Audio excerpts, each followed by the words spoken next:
First and foremost, let me welcome our author for today, Anuradha Roy. And we're very happy to have her with us when we are discussing her book. It's a book that has meant lots of things to lots of us. But to begin, I'm so impressed with the kind of writing that Anuradha has done. And it's a list of wonderful books and wonderful awards and shortlistings. It's just a, writer's dream CV. Okay, Anuradha is the author of Atlas of Impossible Longing, The Folded Earth and Sleeping on Jupiter, which won the DSC Prize for Fiction in 2016. She was longlisted for Man Booker Prize in 2015. Her last book, All the Lives We Never Lived, won the Tata Literature Live Book of the Year Award 2018. It was shortlisted for the International Dublin Literary Award and the Hindu Literary Award and the JCB Award for Literature in 2019. And we're also happy to know that she's joining us from a very distant part of India, that's Ranikhet. Okay, so welcome, Anuradha. We have with us Professor Brian Mendonca, who is teaching English literature at a women's college here, Carmel College. He is a poet of very reputed standing and has published several books. He also runs a blog, and he writes regularly for the papers. Most important, he's very popular with the students. And we're very happy to have Brian with us. And Brian, I think your most important book is The Last Bus to Vasco, right? Yes. And we hope that, we can carry a number of his poems in our forthcoming publications. So over to Brian. And I wanted to welcome the author, Anuradha, and then tell us a little bit about the book, and after that, we'll start the discussion. Hopefully by then, everyone will join in.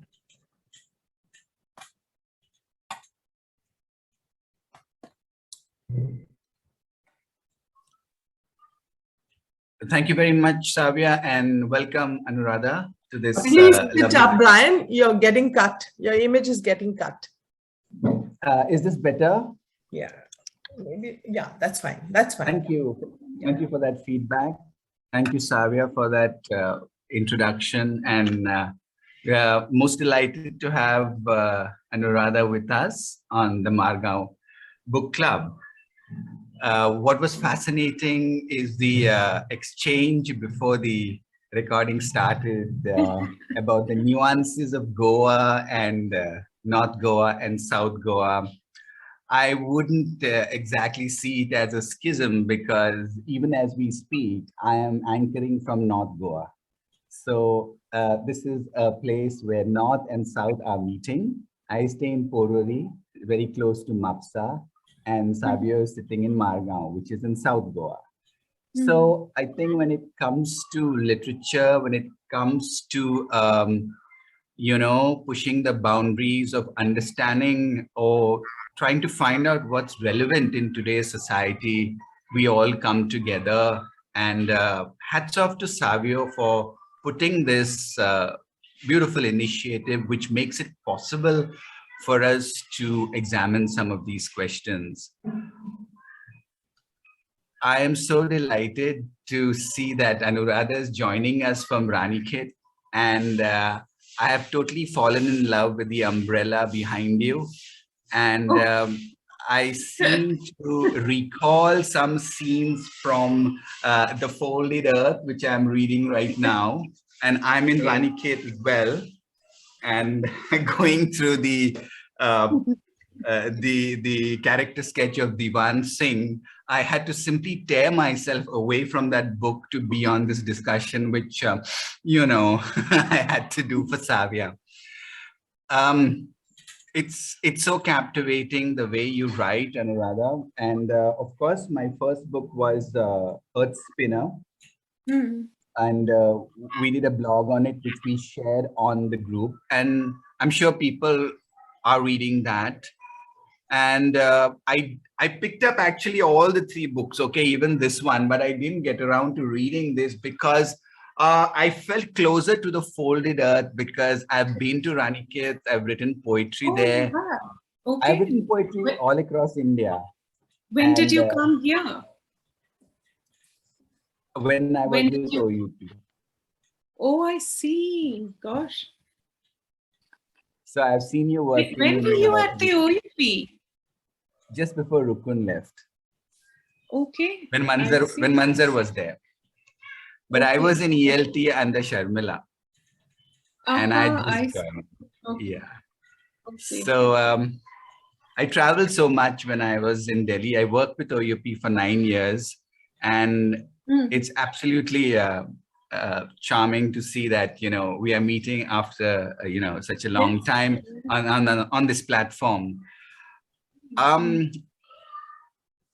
What I really loved about your book is that it is so open-ended, and I refuse to think that there is closure to it. I think by its very indeterminacy, we are actually looking at the book with a new perspective, because it's very difficult to join the dots and says this is where the book ends. And there for me is the strength of the book.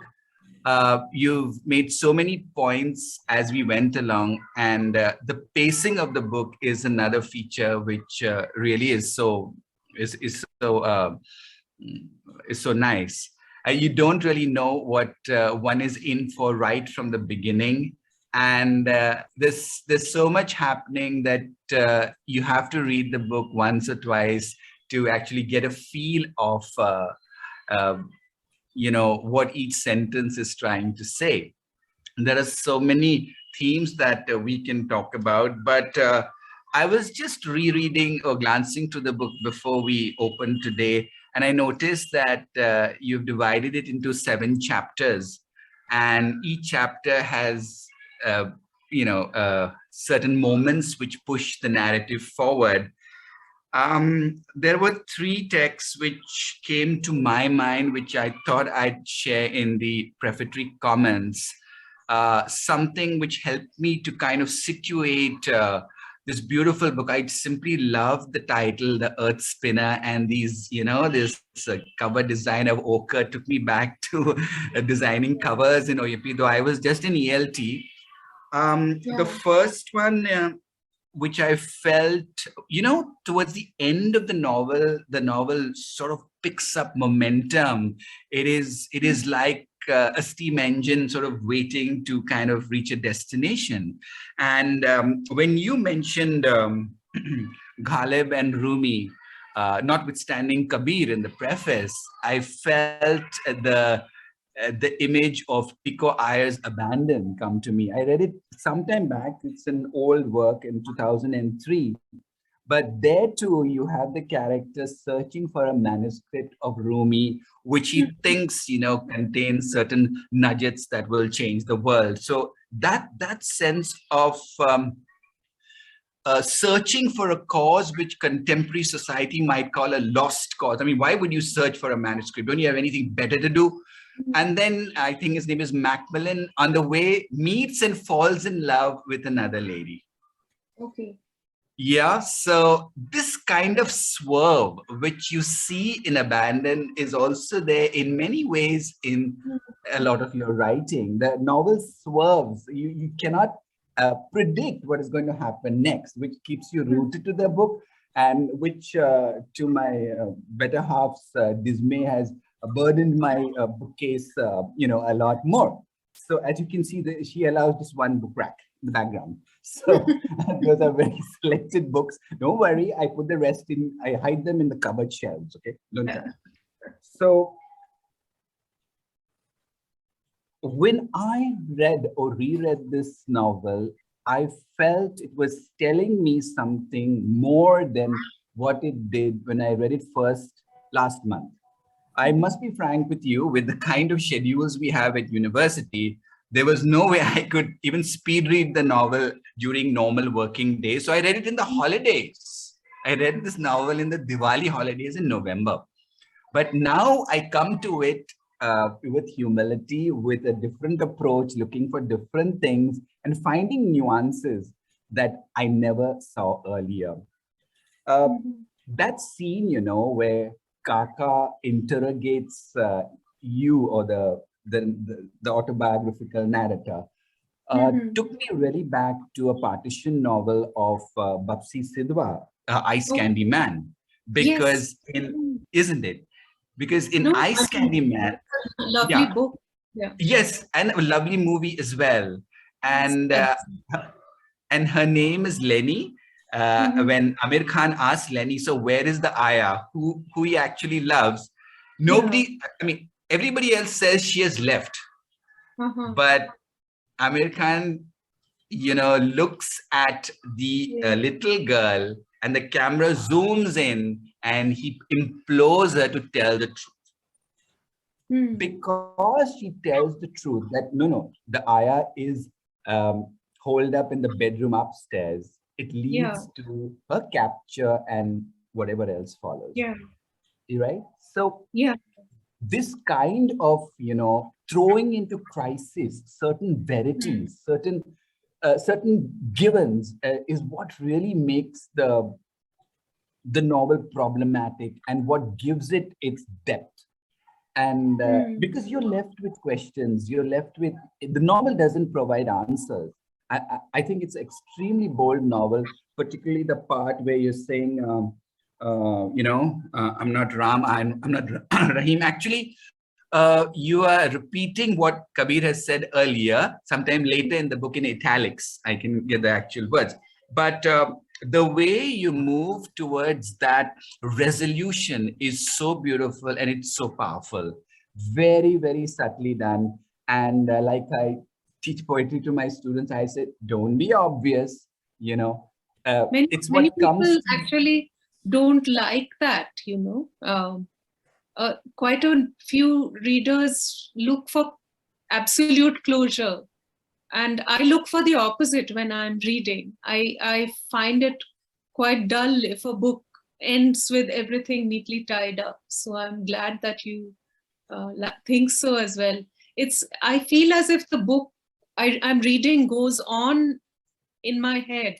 I keep thinking about it a lot more if the author has left things unsaid or unresolved, or you feel any number of things may have happened and you're not absolutely sure what happened or what it meant. Yes. I think one has to revel in ambiguity. Life is not about the obvious. And stating the obvious in an ambiguous manner is what you have done with great skill. Finally, there can be one template which I can say, the novel is about, but it's also about so many other things. It depends what you want to focus, what you want to take away. And I think it may also be said that you will be taking away different things at different times of your life. If I read it now, I'll take away this thing. Maybe in 5 years, I'll take away something else. And that's what gives it its sustenance. That's what kind of gives it its ordinariness as well as its lasting value. Its temporality. That's what about Satyajit Ray. Why his films, seen even today? Because in the macrocosm, he reflects the in the microcosm, he reflects the macrocosm. And this kind of canvas, this kind of tapestry which you have opened up, is so expertly done. I mean, why would someone sitting in cold England have to remember, so much about India? One of your themes is about the East-West encounter, which was listed in the jacket. But that is actually too obvious to say because you have teased out the nuances, And if you look at chapter 1, you've used diary entries and they disappear in chapter 2, 3, 4, 5, 6 and appear in chapter 7 again, because that's when you're back in England.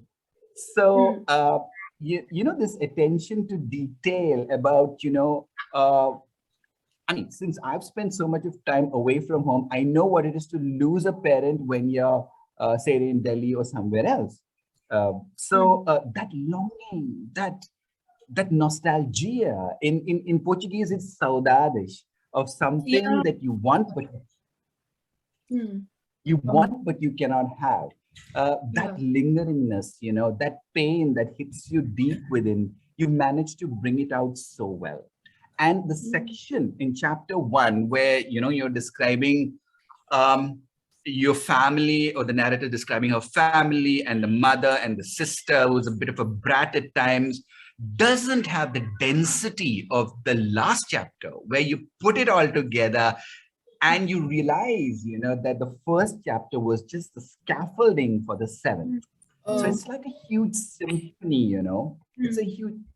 Just a small, we'll be thrown out in a few minutes, but you have to reconnect because there'll be 2 breaks like this, and finally we join the whole thing together. Okay. So please reconnect after when you're logged out. Okay. Re-enter. Okay. Yeah. Thanks. Okay. Thanks for that. So I think. For now, I would say this is what I'd like to bring. There's so much else we can talk about the book. And if Savia thinks it's okay, we can initiate discussion right away. Is that okay, Savia? Yeah, that's fine. Just it's just a formality logging out. You have to log back in and nothing will be noticed in the final video.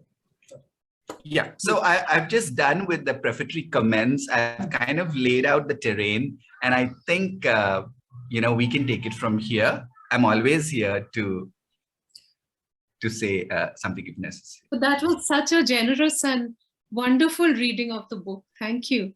Thank you. I was actually I've never been a kind of fly on the wall in a book club before. And I was actually quite... I still am slightly apprehensive. First of all, because I feel that the people reading the book would be sort of, like you have to be not saying nasty things about the book because the author is sitting there. That's one. On the other hand, as the author, you feel, of course, apprehensive about, we know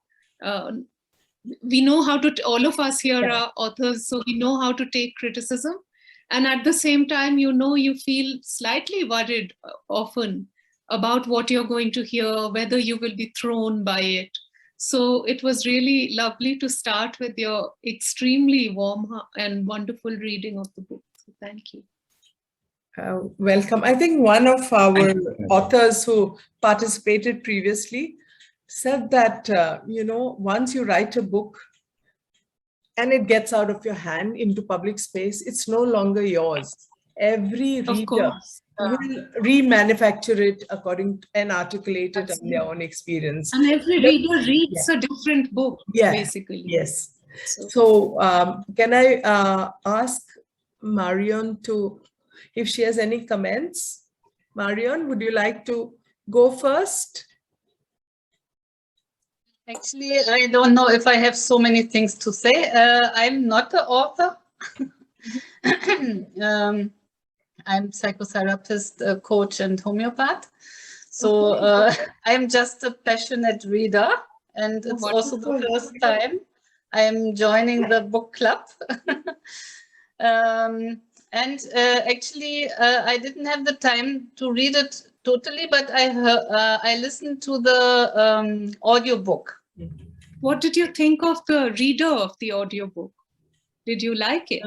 Yeah, I liked it very much. But my problem is my English is not so good, so I didn't get everything. That's why I wanted to go through the book also more detailed and finding the words I don't know. And I only could read it not even half, I think. So I don't know if I can tell something, but what I really liked is the intercultural relationships or inter-religious, you can say. This I really liked, and I like the approach also, no? That she said that she would. I don't know exactly how she told this, but that she didn't want to fall, or didn't intend to fall in love with a Hindu, but now it happened, and and then she will go ahead. And this approach I really liked very much, that she actually also both could not forward the relationship, I think. No, it would be much more easier, and I think a lot of people are doing this also when it is too complicated. So I really like this approach very, very much. And also the relationship between the two friends, no? They are also from different countries, so this I also like very much. Yeah. And this is a symbol also against the hatred and the narrow thinking people in this book. I think, also I interpreted it like this, that actually the love and the understanding, even between different cultures and religions, are winning over the hate and the fighting, you can say. Yeah. So maybe this is the only thing what I can say for now. What is the language you are most comfortable in? I'm German. German, okay. So, well, there will be a German translation. Oh, that's great. Yeah, very good.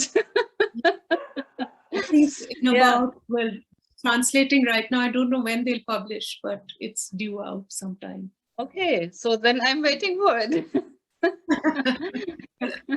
Actually, I ordered one of your book. I ordered already in German, but until now the last I did one. Yeah. Strange how, you know, when you translate from English to either French or German, the book becomes a lot fatter. Quite a you know, because the number of words grows. And the German book is quite hefty. If I want to hit someone with it, they'll get really hurt because it's also hardbound and it's that thick. Yes, German language is very complicated and very long. You have to explain longer than you have to do in English. Yeah. Yeah.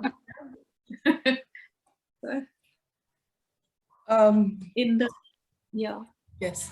I really loved the book, and in fact I read it 2 times because it carries forward 2 favorite animals of the world. One is the dog, the other is the horse, and it is about pottery. You know, pottery actually revolutionizes world movement.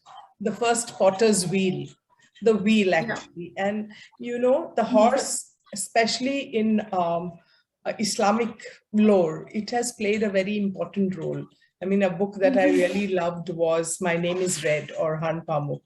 The whole thing, create a perfect horse. But I was very happy that looking at the Indian tradition of the Bankura horse and all, you bring the horse into, you know, into creation, and it kind of also I liked this whole reference to the India and the West thing, because you realize as an artist, as an author, your real recognition comes when a world beyond India recognizes you. It's so true, especially if you want to liberate yourself from a situation where you come from lower castes, where you come from communities that are hierarchically ranked very low.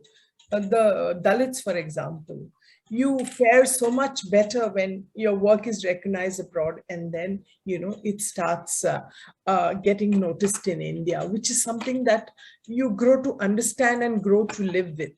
The other thing that I saw in the book, especially in that public hold-up in the car where the dog gets lost, is the Maya Tyagi episode. It happens, Maya Tyagi, it happened in... I don't know. It was a woman who was raped. It was a political rape. I mean, I really loved it because it reminded me of that episode. It probably happened in the 80s when you were much younger. But Maya Tyagi, a well-known wife of a politician, she was raped publicly. And, you know, it was one of the horrific things that happened in the early 80s. What was it in the was it in UP or somewhere? Yeah, it was in UP. It was in the highway. Okay. Oh. So lots of things that happen in India, the book resonated with. The other thing is the relationships between house help and, you know, younger people, and how they, that closeness which you brought out is very effective. I mean, having grown up in Goa, I've noticed that, you know, even though people of different, you know, caste groups come together, there is a kind of meeting point where you learn to exchange, share a lot of things, and there is a growth pattern that takes place, which Hello, is awake. Hello. Hello. Hello. Hi, Babuli. Fiona, we can't see you. Please put on your video. This is so nice. It's like being in a kind of, you know, everybody's home at the same time. Yeah, and you have to keep shouting instructions. Dr. Sienna is still not on. Okay. So then the whole thing, in especially to talk of love and to talk of, you know, two lovers, one who is a Hindu and the other who's a Muslim coming together, Zora and Elango. It's so nice at a time when, you know, this love jihad is going on. It reassures one's belief that these things should happen. It's something that one has to strive for, because I myself come from a, you know, interreligious marriage, and you can you lead a good life and enjoy, you know, your freedom, your liking somebody who you whose qualities you like, rather than, you know, this monoculture that we are trying to create at the present. There's a lot I want to say, but maybe I will say it later. I would request Brian to take on if Sienna doesn't want to talk, and throw in some discussion points where we can take the discussion further, because numbers are very small today, and you know, it's kind of, it's never happened before. Actually, the inter-religious thing you mentioned now, the love jihad angle, yeah. I was quite struck by the fact that most people who reviewed the book or wrote about it at all didn't mention that term, yeah, as if it was something quite dangerous, which it is, of course. Yeah. Because in the time, in the period when the book is set, which is in the late 70s and the early 80s. Yes. I know from, I mean, I grew up in Hyderabad. Yes. And the school in that, in the book is based very much on my school, which was Nasser in Hyderabad, which was a girls' school mainly for Muslim girls. Yes. And so we were always aware of this whole thing, you know, the differences as well as being friends. I mean, we were together all the time, and they're all still my friends, my classmates. And at that time, if there was a marriage or romance between a Hindu and a Muslim, it was socially pretty taboo and nobody wanted it. But the state had not got into it. You were not persecuted by some greater force for, you know, wanting to marry. In fact, you had the, you know, whatever that marriage act is, under which you can quite easily, could quite easily marry. Yes. But now in many states, that's the big difference, that the government has got involved. Yeah, there's state intervention into your private life. what you keep And in your because of that, the community feels very emboldened to go after anyone they want to, if they are, that's the big problem and change. And the measures are so extreme. You find people killed, you find people hanging like fruit from trees.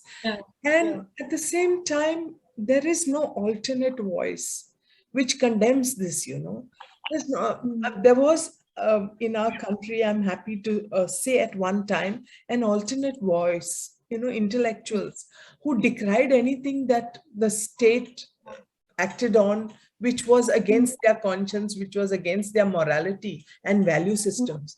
But now there is no alternate voice.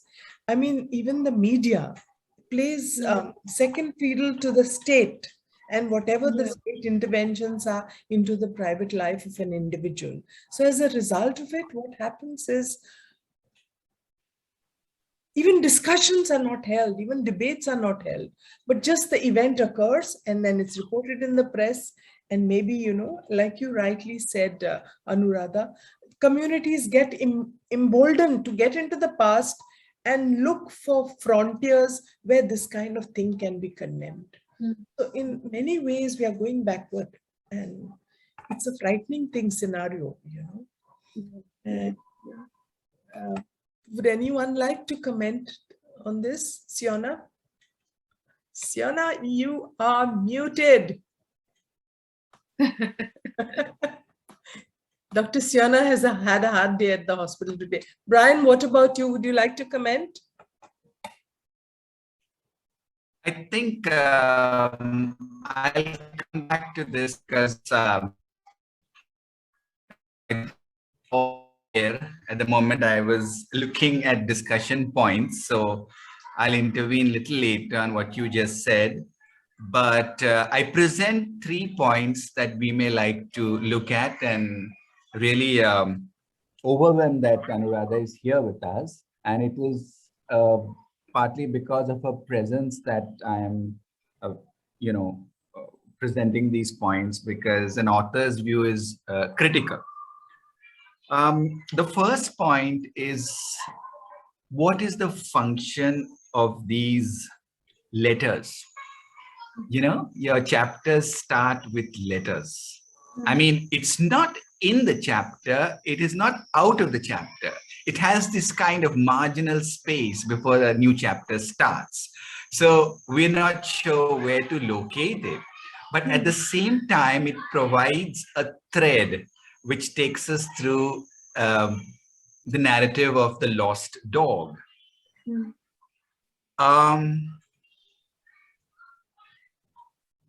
In my blog, I had spoken about how the dog is valorized and edified in the Mahabharata when Yudhishthir refuses to enter heaven without the dog. He said, no, the dog has been with me throughout my journey, whereas the rest of the Pandavas and even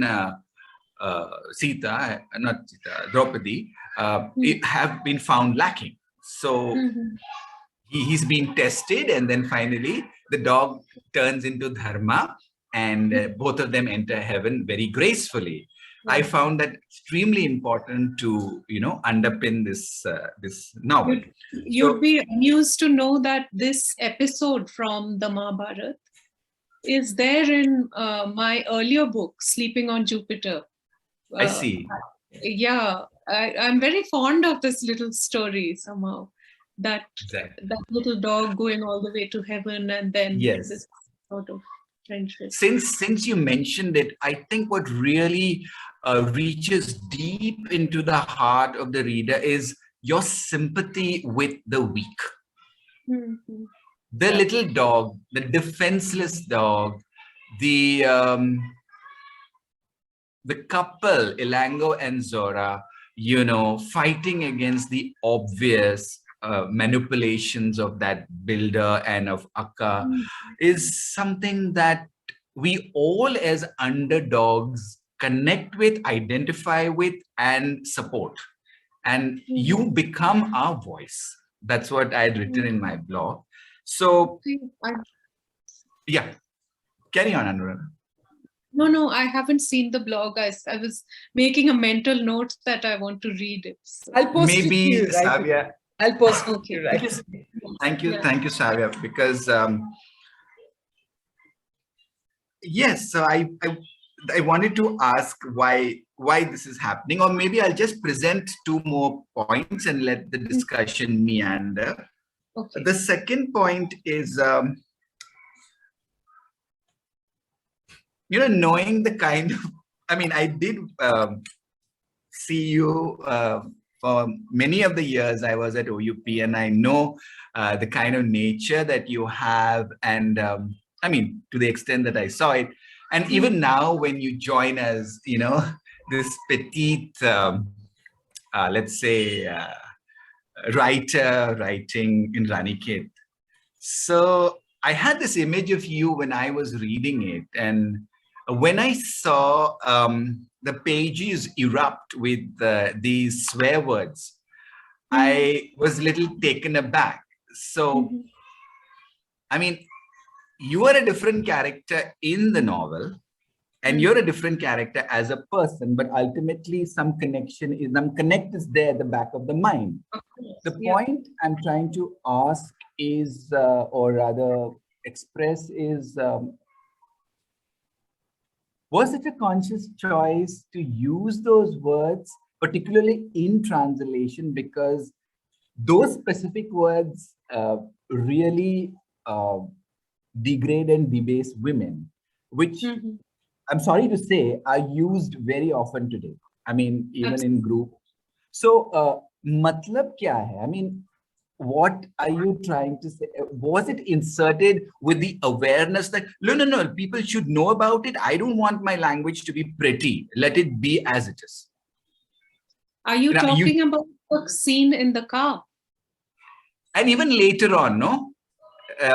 When he talks about the sister fucker and all towards the end. In Hindi, it sounds very different, but you translated the exact word.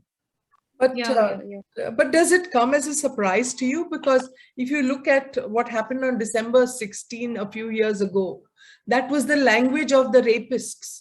Isn't it a language? Isn't it what promotes rape against women?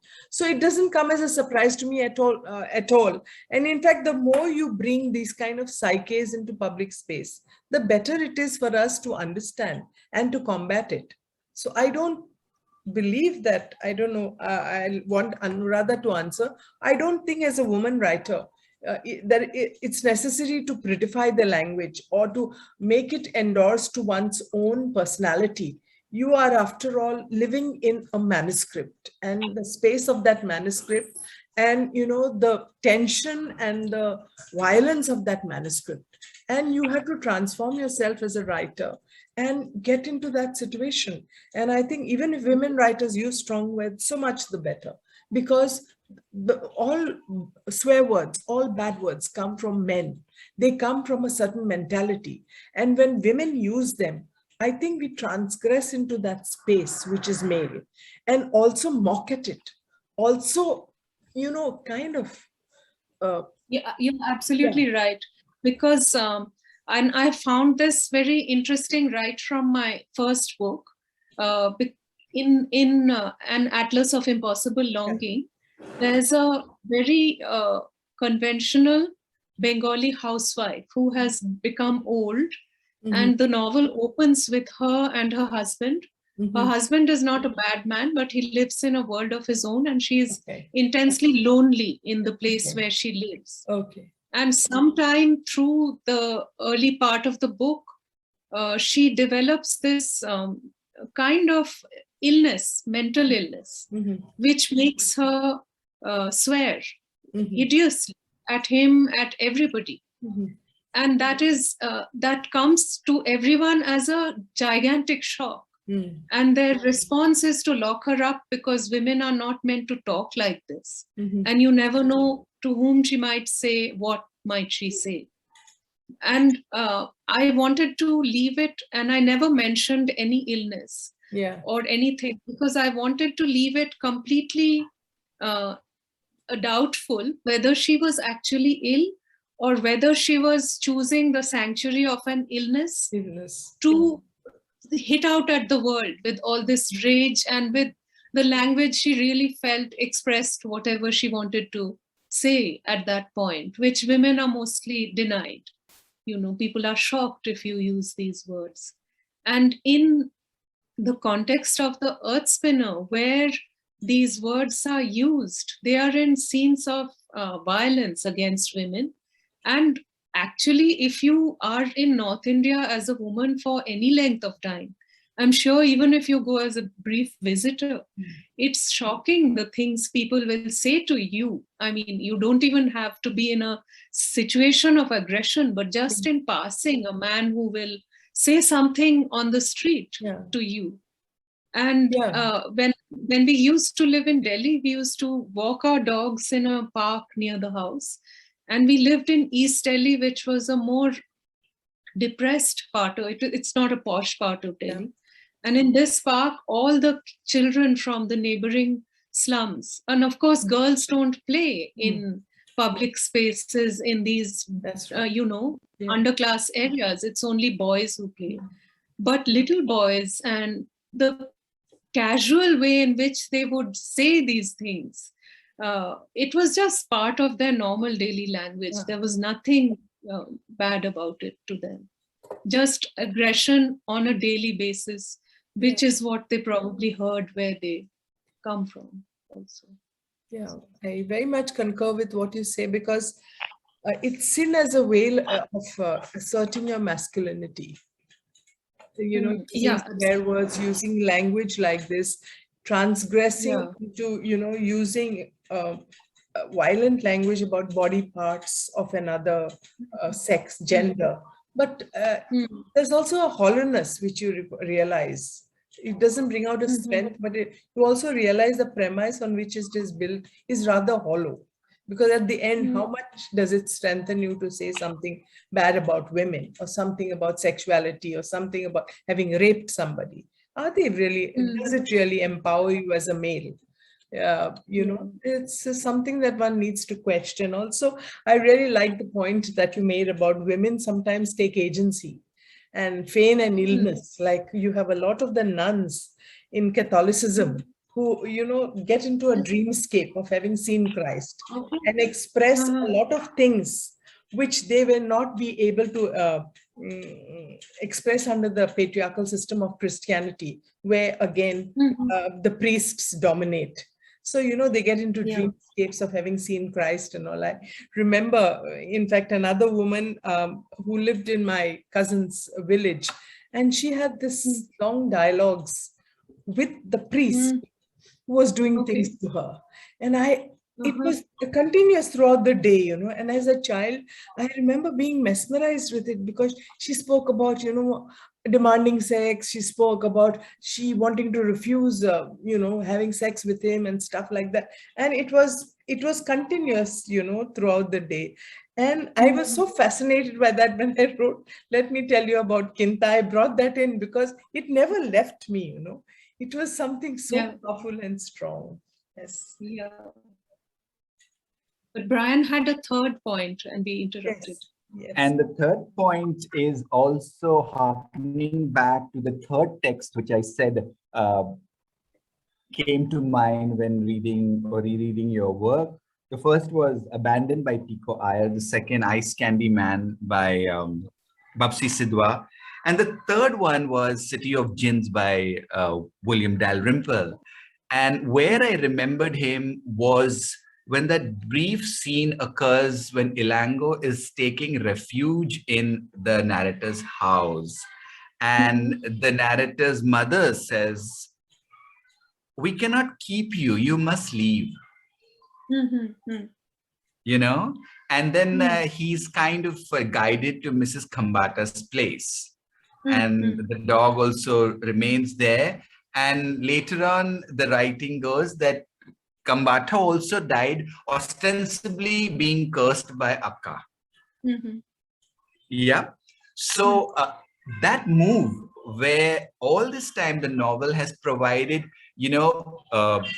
options for sheltering people, towards the end of the novel pushes the central character, Ilango, defenseless at the height of violence into an unknown territory took me back to nothing less than partition, the riots of partition, and the anti-Sikh riots of 1984, which Dalrymple talks about. And incidentally, everything occurs in Mongolpuri, which is another kind of derelict, depressed place, which has seen kind of a lot of disadvantages and impoverishment. So that's the third point I'd like to bring, into your discussion, into the discussion today, because I find it is so rich, it's so textured, your novel, that you can approach it from any angle and it will still leave you, still haunt you. Yeah. In fact, it was quite. It was very hard to write that scene actually of him leaving in the rain and having to leave the dog, and I had to. It's on the one hand, when you're writing and you're feeling kind of wretched about it when you reread it, that you've written it properly. I mean, you've done what you intended to do, but at the same time, it's hard to face those parts of the book when you have to write them.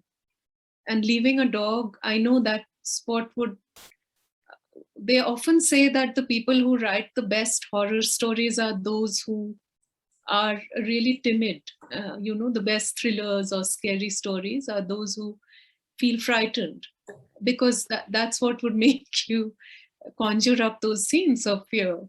And I think with me, this leaving the dog is something that terrifies me so much in the context of my own dogs, that scene was of Ilango having to leave the dog.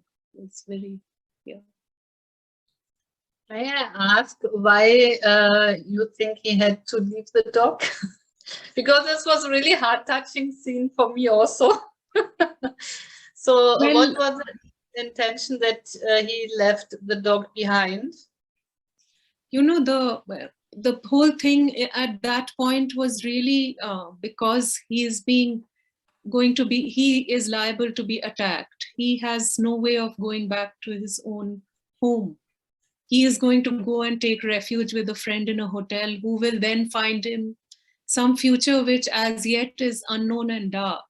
So how in that context would he have managed to?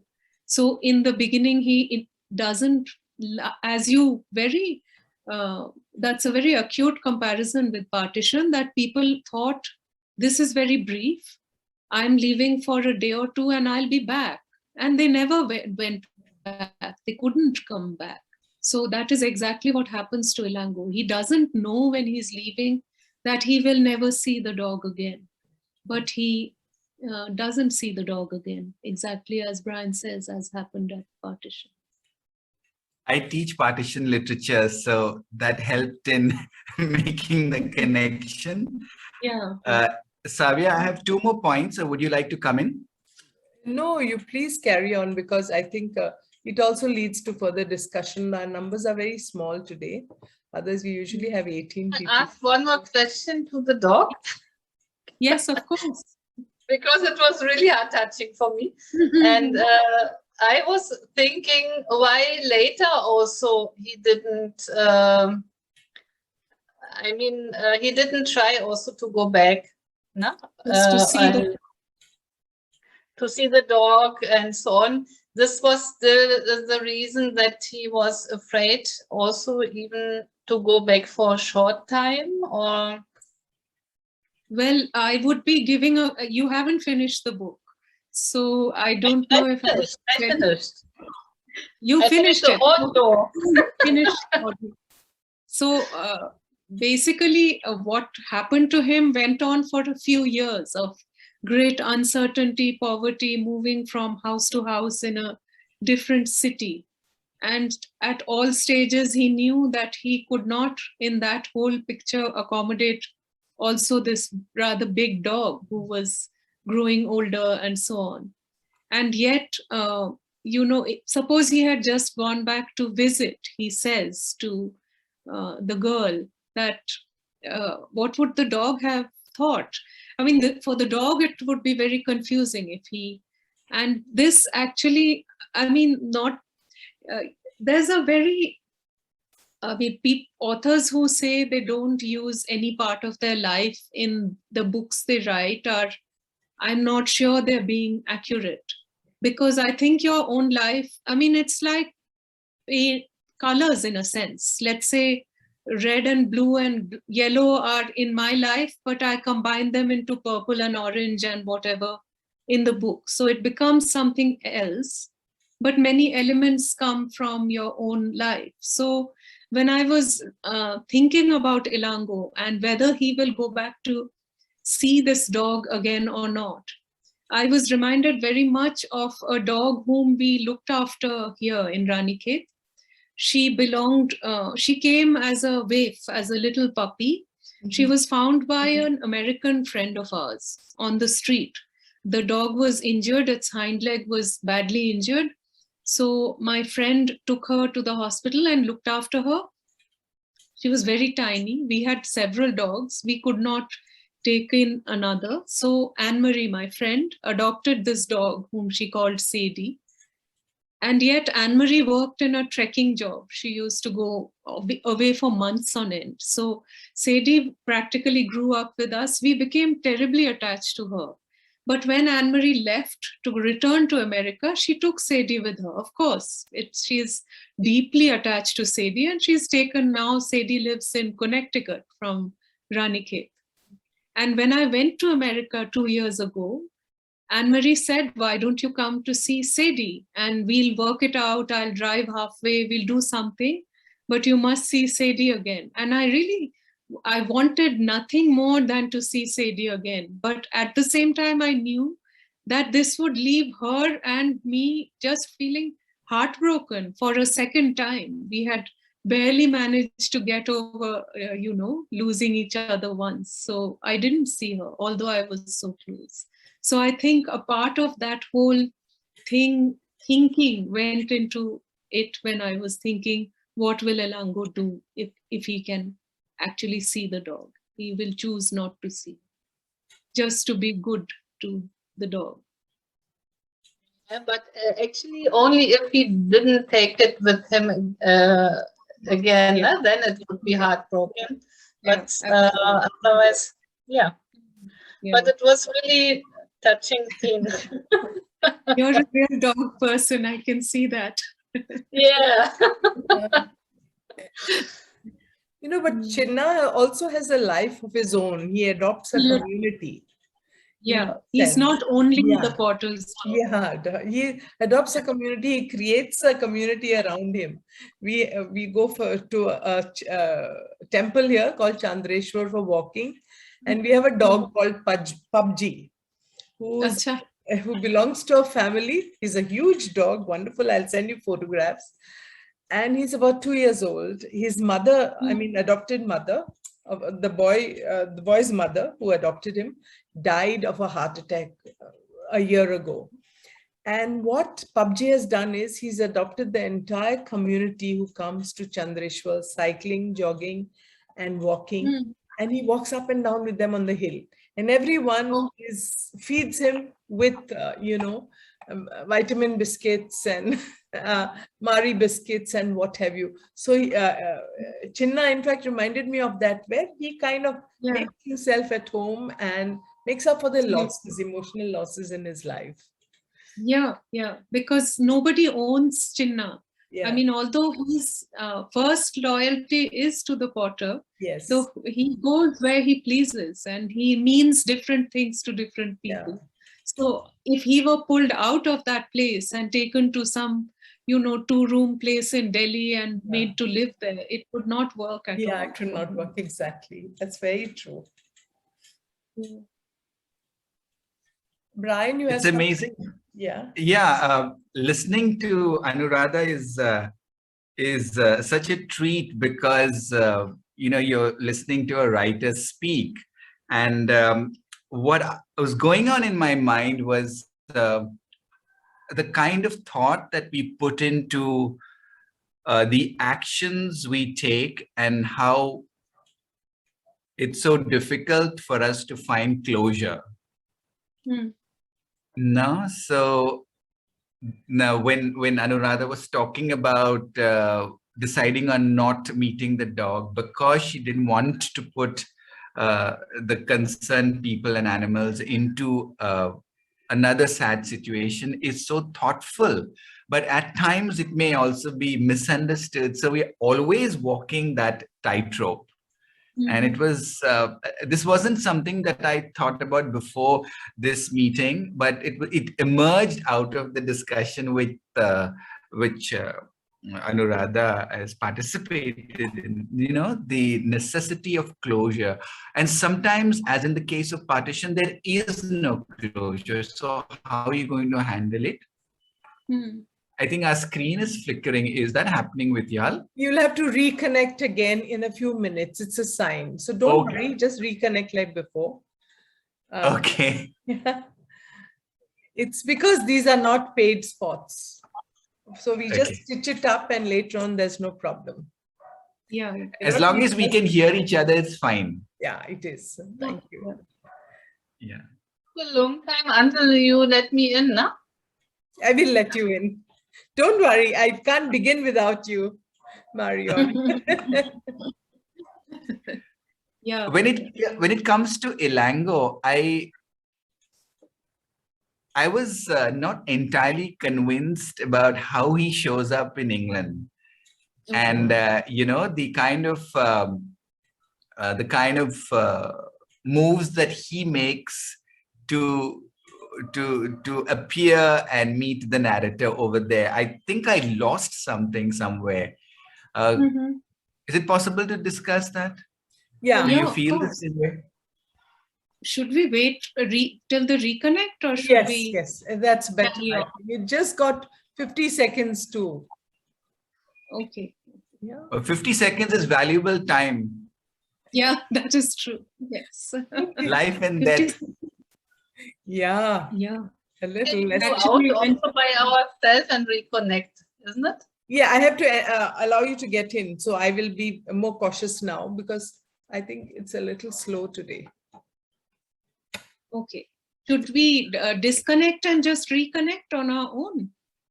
No, I have to, you reconnect and then I have to enter you into the room where we are discussing. Oh. So that's done from my computer. Okay, We should leave the meeting now and reconnect. No, don't leave the meeting. The screen will just go blank.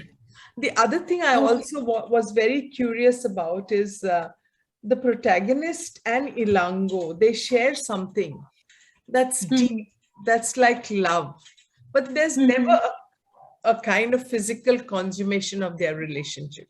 Did you ever consider that as a writer? I just wanted to know because I found that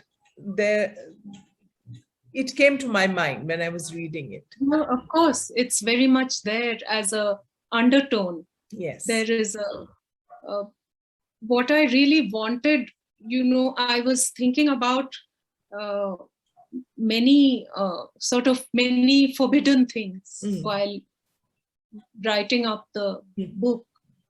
And this business of a young girl, Ilango actually feels nothing erotic or sexual for her. He is always completely just a teacher towards her. Yeah. But she isn't at a very vulnerable and, confused time when she is very much his student and she is a teenager. And she has no idea what she feels about him, or whether she's supposed to feel these things, or is this right or wrong. And the remnants of those are what we see in her in England when she meets him again. Yes. And the point Brian made, I can see that it would seem like a kind of plot expediency to bring him to England in some ways. But the horses in the book are based on these horses in South India, mainly in Tamil Nadu, but also in Andhra Pradesh, the INR horses. And in fact, I read a lot about pottery because I make.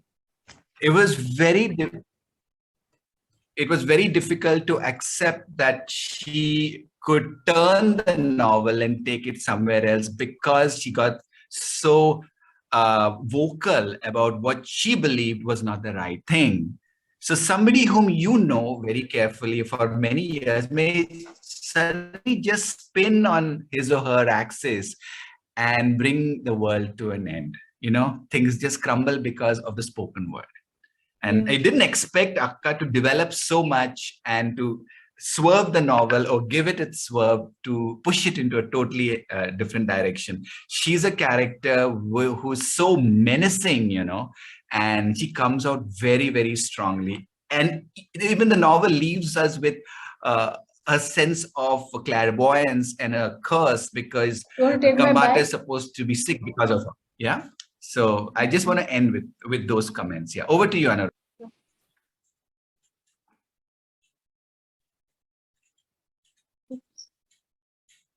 Yeah. Is it still on, or has it gone off? Yeah, it's still on. It's still on. 5 minutes more. Okay, no. Your point about Akka reminded me of I got this message from a friend on WhatsApp the other day, and she had just got the book a couple of days before and was reading it. And she sent a very brief message saying, Akka is asking Sarah questions, and I am so full of dread that I'm shutting the book. I can't go on at the moment. So yes, yeah. But I think that we've experienced a few such, you know, if the last few years have taught us anything, it's that we've experienced this in so many people we thought we knew, but they suddenly turned out to be quite different from, you know, what you had taken for granted. All our sort of old certainties have been so deeply shaken in the last few years. I think maybe that dread and fear went into this character. Okay. Anyway, this was Savia, over to you. Yeah, lovely. Yeah. All good things have to, you know, come to an end, but we carry such rich memories of having discussed a book with the author. And Brian, I am really floored by your analysis of the book. I really loved it. Absolutely. Yeah. Astonishing. You should come for more of our meetings. And Marion. And I love that Marion really noticed Karen, because very few people do, and that she genuinely worried about the dog, as if Chinna was a real dog, because I've on and off come across reviews where the Chinna is not even mentioned, and I feel quite upset that, you know, he's at the center of the book as far as I'm concerned. And he's our own Hachiko, if you please. Oh, that. But I think in India, this is not so easy, na, with the dogs. The people normally don't like the dogs so much. Some people are fanatically devoted to them. But I think the stray dog, you know, you can't even imagine an Indian city without these dogs who are community dogs belonging to, even if a bunch of people are cruel to them, there are others who really adopt them as, if they're lucky. In that sense, Chinna is very much a romanticized dog. I mean, he never suffers. Nobody beats him. Nobody ties fireworks to his tail, as they do to dogs on the street. So yet he ties so many things in the book together. Yeah, he's the person who brings everyone across communities together. I mean, he takes the calligrapher for a walk, which I thought of it as, you know, normally it's a human who takes a dog for a walk, but here it's Chinna who takes him for a walk every evening. In some senses, when a lot of this tension is developing, he kind of links everybody together, and he has no kind of problems about taking the calligrapher for a walk, yet living with a, you know, Hindu family, yet, you know, being part of Ilango's life and that sort of thing. So you're right. He's very special to the book. Yes. Yes. Okay, shall we Okay, let us say viva and close the evening, and we'll send you the recording soon. And so Thank you also so very much for choosing the book for your club. It feels really great that you did. I was absolutely thrilled when Vandana told me that, you know, this is going to be read by your book club, and yeah, very happy. We went via, but we got to the right place, so that was wonderful. Okay, good evening, everyone. Have a nice. Bye, and thank you so much. Thank you. Yes. Bye. Bye. Bye. Okay. Stay well, all of you. Second wave or third wave is third coming. wave is coming, looming, Yes. and Goa is the biggest Merry destination. Christmas to everybody. I have to tell you, Yes. I wanted to tell you that we have this, because sound carries in the mountains a lot. Yes. Along the a few bends on, there is a school called Canossa Convent. Okay. And so now when we go for walks in the morning, you can hear them ever since Advent. You know, they are playing Christmas carols and hymns from the morning. Yes. And it's beautiful in the mountains. Suddenly you turn a corner and you hear this beautiful hymn sort of wafting across from Canossa Convent to us. And that makes it feel all Christmassy. So I hope all of you have a wonderful Christmas and a very happy illness. year. Yeah, without any illness. Yes, and we'll have Rudolph the Rendo's radio visiting us. Okay, bye-bye. Don't Thanks be for afraid of, we say don't be afraid of COVID. Homeopaths can treat very easily. Go to a homeopath. They're coming to you, Marion. Okay, like they say I'm in a great Goa, believer. they have a beautiful phrase to end something. They say, Mo Gasundi, let love prevail. So on that note, yes, bye-bye. Bye-bye. Bye. Bye.